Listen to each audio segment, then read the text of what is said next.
안녕하세요. 예사로운 IT입니다. 오늘은 먼저 컴퓨텍스 2022 키노트 프레젠테이션에서 밝혀진 라이젠 7000 소식을 빠르게 핵심만 정리하고 과연 이에 맞춰 저장장치 속도의 변화에 대해서 생각해 보도록 하겠습니다. 먼저 라이젠 7000은 16코어 모델이 있고 게이밍에서는 5.5GHz 부스트 클럭까지 가능하며 컨텐트 크리에이션에서는 인텔 12세대 12900K보다 최대 31%까지 빠를 수 있다고 발표되었습니다. 이제는 이 내용을 뒤로하고 과연 우리의 저장장치 속도는 뭔가 변화가 없을까 생각할 수 있는 타이밍이라고 생각됩니다. CPU와 그래픽카드가 가장 중요한 관심사이긴 하지만 그래도 SSD도 시대에 맞춰서 변화가 필요한 시점이라고 생각됩니다. 새 시대에 맞춰 대만의 어페이서라는 업체에서 읽기 속도 초당 13GB, 쓰기 속도 초당 12GB에 달하는 SSD를 내놓았는데 속도의 비밀은 PCIe 5.0 4배속 인터페이스를 이용하기 때문입니다. 기존 PCIe 4.0 하위 호환도 가능하다고 하지만 이럴 경우에는 속도가 절반으로 줄어든다고 보시면 될 것입니다. 그 이유는 PCIe 세대별로 전송 속도 제한이 있기 때문인데 이에 대해 살펴보겠습니다. 자, 그렇다면 현재 SSD에서 채용되고 있는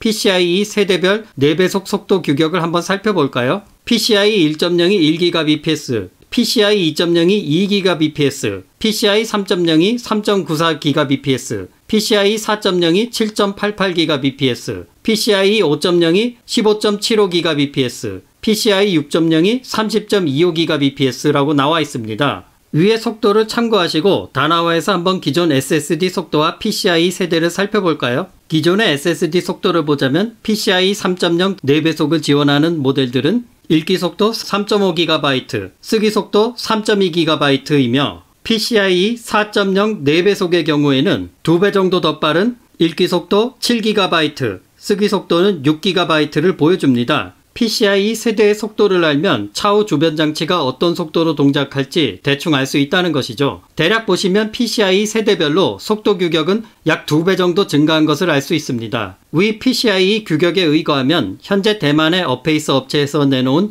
읽기 13GB, 쓰기 12GB는 PCIe 5.0 15.75GB/s 속도의 제한에 맞춰서 적절한 성능을 내고 있다고 생각됩니다. 왜 15GB 속도를 못 내느냐고 할 수 있는데 대부분에 있어서 실제 제품이 이론적인 수치를 최대로 달성하는 경우는 실제적으로 거의 일어나지 않으며 실제 속도는 그보다 마이너스 10%에서 마이너스 20% 사이로 줄여서 보시면 됩니다. 그렇다면 2022년도에 발표된 PCIe 6.0 규격을 적용한 SSD가 나온다면 그 속도를 미리 알 수 있겠지요. 대략 읽기 속도는 26GB, 쓰기는 24GB라고 보시면 될 겁니다. 그 어떤 경우라도 PCIe 4배속 규격을 쓴다면 30GB는 넘을 수 없다는 의미가 됩니다. 참고로 그래픽카드 슬롯에 사용되는 각 세대별 PCIe 16배속은 위에 각 세대별로 4를 곱하면 됩니다. 자, 이제 저장장치 속도도 급속도로 개선이 되고 있음을 확인할 수 있는데 향후 NVMe SSD를 보실 때는 인터페이스 속도도 중요하지만 메인보드가 PCIe 몇 세대를 지원하는지 꼭 확인하셔야 합니다. 만일 PCIe 4.0을 지원하는 메인보드에 이번에 발표된 어페이서 PCIe 5.0을 지원하는 SSD를 사용하게 되면 PCIe 4.0 속도로 동작하게 되어 절반 속도로 줄어들 것이기 때문입니다. 또 이렇게 하위 호환을 하는 경우 SSD가 이전 PCIe 세대를 어디까지 지원해 주는지도 확인해야 할 겁니다. 컴퓨텍스 2022에서 라이젠 7000의 베일이 벗겨진 후에 이렇다 할 만한 소식들이 없는 가운데 SSD 속도가 또 2배가량 빨라진다는 소식이 있어서 이에 대해 잠깐 살펴보았습니다. 시청 감사합니다.